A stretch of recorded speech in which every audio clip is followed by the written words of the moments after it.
sini, piutang dagang yang dimaksud adalah hak yang dimiliki oleh perusahaan untuk menerima pembayaran dari pelanggan yang telah membeli barang secara jasa atau kredit. Piutang ini muncul sebagai akibat dari transaksi penjualan secara kredit dalam kegiatan operasional perusahaan.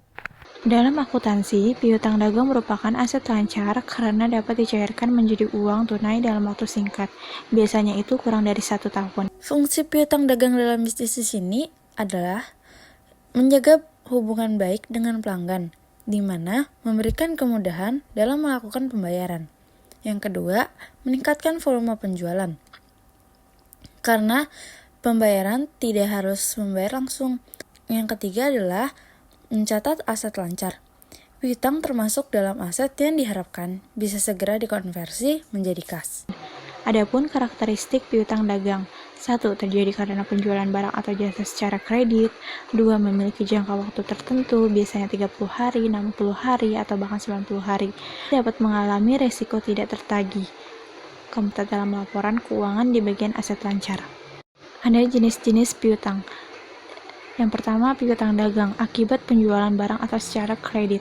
Kedua, piutang wasel, piutang yang disertai surat perjanjian formal dan bunga. 3. Piutang lain-lain, pinjaman karyawan, piutang pajak, dan lainnya. Penilaian dan pengelolaan piutang. Untuk menjaga kesehatan keuangan, perusahaan harus 1. Mengevaluasi kelayakan kredit pelanggan. 2. Menetapkan batas kredit. 3. Menagih secara aktif. 4. Mencadangkan kerugian piutang dengan akun cadangan kerugian piutang. Di sini terdapat contoh soal pada piutang dagang. Pada tanggal 1 April 2025, PT Sukses Makmur menjual barang secara kredit kepada PT Berkah Sentosa senilai 50 juta rupiah dengan syarat pembayaran 30 hari. PT Berkah Sentosa melakukan pembayaran pada tanggal 25 April 2025. Pertanyaan pertama, catatlah transaksi jurnal transaksi penjualan kredit pada tanggal 1 April 2025. Pertanyaan kedua adalah catatlah jurnal penerimaan kas pada tanggal 25 April 2025. Mari kita jawab. Di sini adalah piutang dagang 25 April, piutang dagang sebesar 50 juta. Sini penjualan.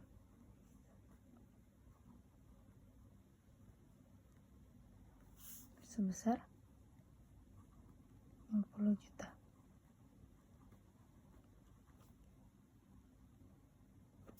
Sini kita jawab.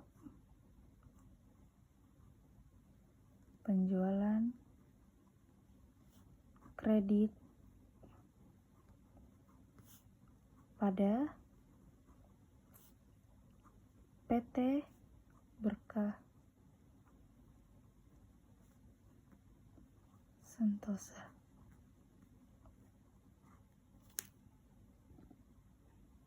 Ini adalah soal yang pertama.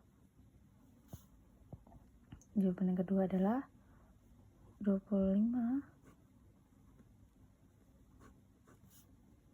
kas sebesar 50 juta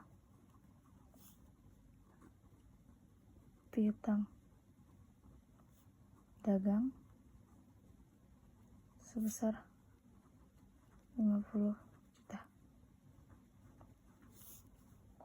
Keterangannya adalah pelunasan kredit pada PT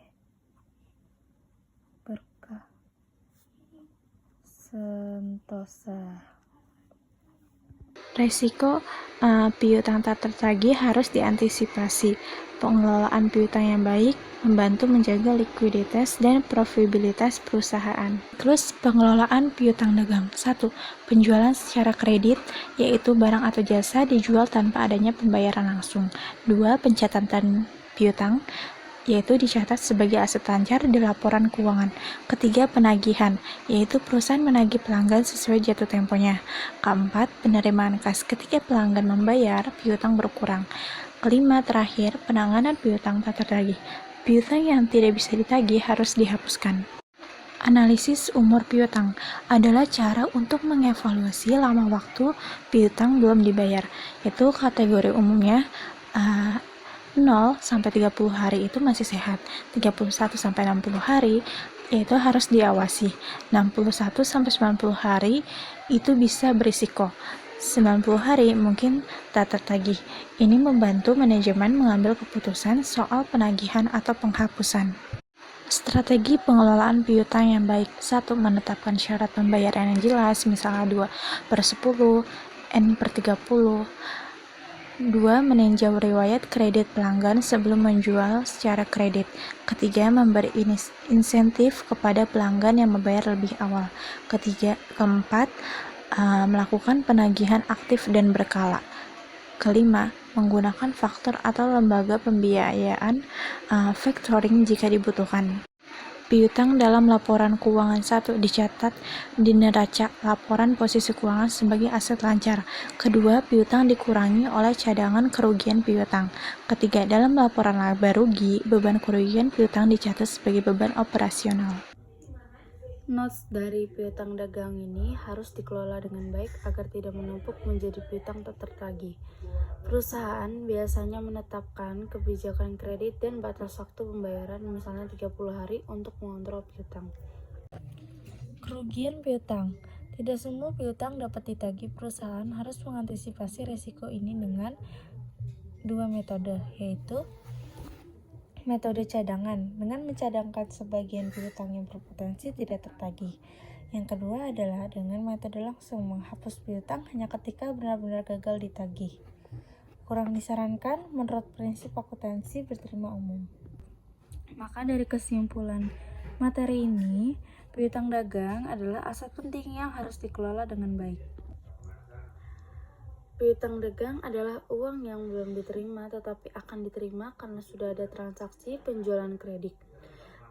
Penting bagi perusahaan untuk memantau jatuh tempo agar keuangan tetap lancar dan tidak menimbulkan piutang macet.